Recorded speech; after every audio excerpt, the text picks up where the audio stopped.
warahmatullahi wabarakatuh. Halo semuanya, kami dari Aquaflow Solution yang berperan sebagai Junior Hydraulic Engineer. Saya Asifah Sirlia Sabila Saradifa. Saya Winda Fadila Yasinta. Dan saya Evan Ferdiansyah. Dan hari ini permasalahan yang kami pilih adalah sistem penyiraman tanaman yang masih boros air dan masih bergantung dengan pompa listrik.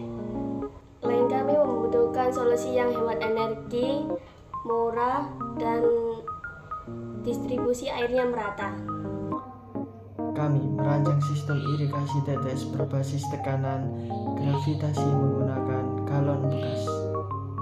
Nah, tujuan kami di sini adalah untuk mengoptimalkan tekanan, kecepatan aliran, debit air dengan menggunakan konsep mekanika fluida.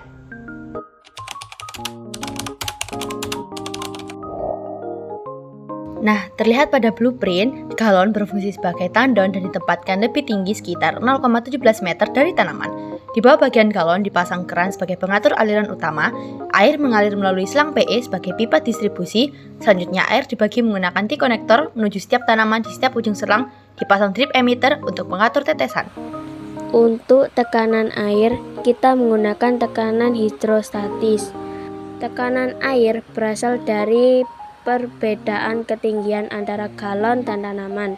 Tekanan ini dihitung menggunakan rumus P sama dengan PGH dengan massa jenis air 1000 kg per meter kubik, gravitasi 10 meter per second kuadrat, dan tinggi 0,17 meter. Maka P sama dengan 1000 dikali 10 dikali 0,17 sama dengan 1017 Pascal. Tekanan ini cukup untuk mengalirkan air tanpa pompa. Kecepatan air keluar dari tandon mengikuti hukum Torricelli.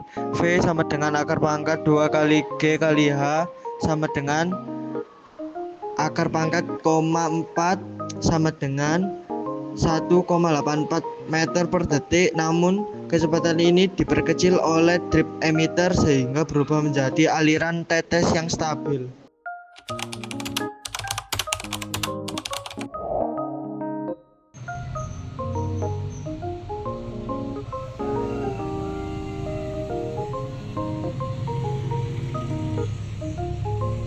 Perakitan alat. Langkah pertama adalah melubangi galon dan memasang keran. Kemudian selang PE disambungkan ke keran menggunakan konektor agar tidak bocor.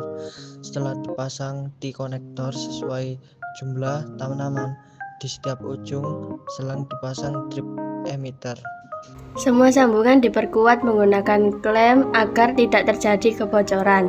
Selang juga ditopang agar posisinya stabil dan tidak menekuk, sehingga aliran tetap lancar.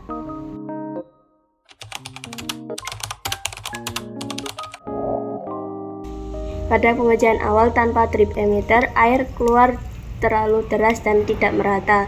Setelah dipasang drip emitter, air keluar dalam bentuk tetesan yang stabil. Tanah menjadi lembab lebih lama dan tidak terjadi limpasan. Kami juga mengamati bahwa tanaman yang lebih dekat dengan tandon menerima aliran lebih besar. Untuk mengatasinya, kami menyamakan panjang selang dan mengatur bukaan drip emitter.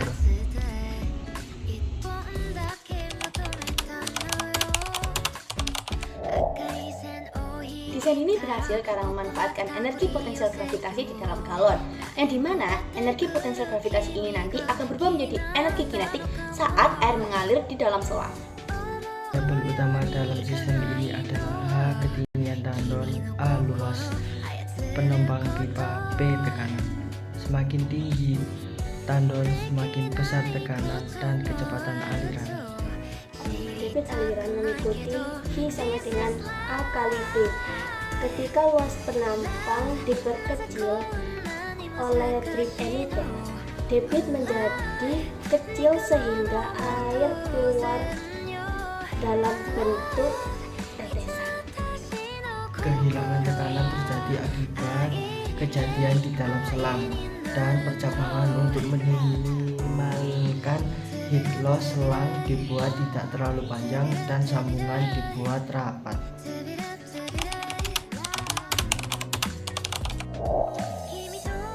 Tantangan ya ada sih, Yaitu tantangan utamanya adalah perbedaan tekanan pada setiap ujung selangnya itu.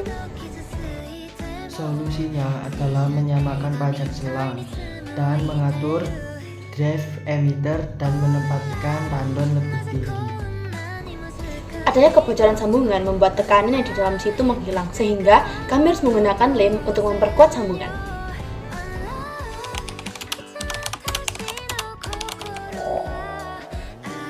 Sistem ini tidak menggunakan energi pompa listrik, melainkan hanya menggunakan energi potensial gravitasi, sehingga lebih hemat energi.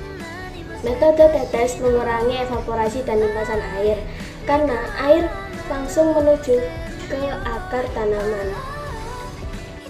Sistem ini sederhana, mudah, dan cocok untuk skala rumah tangga maupun pertanian kecil. Kesimpulannya, sistem irigasi tetes ini memanfaatkan tekanan hidrostatis dan hukum Torricelli untuk menghasilkan tekanan aliran tetes yang stabil tanpa menggunakan pompa listrik. Variabel ketindihan tandon dan luas penampang pipa terbukti mempengaruhi tekanan kecepatan dan debit aliran. Baik, mungkin cukup sekian yang dapat kami sampaikan. Terima kasih. Kami dari Junior Hydraulic Engineer mengucapkan terima kasih banyak dan mohon maaf sebesar-besarnya jika ada kesalahan selama ini. Sekian dari kami.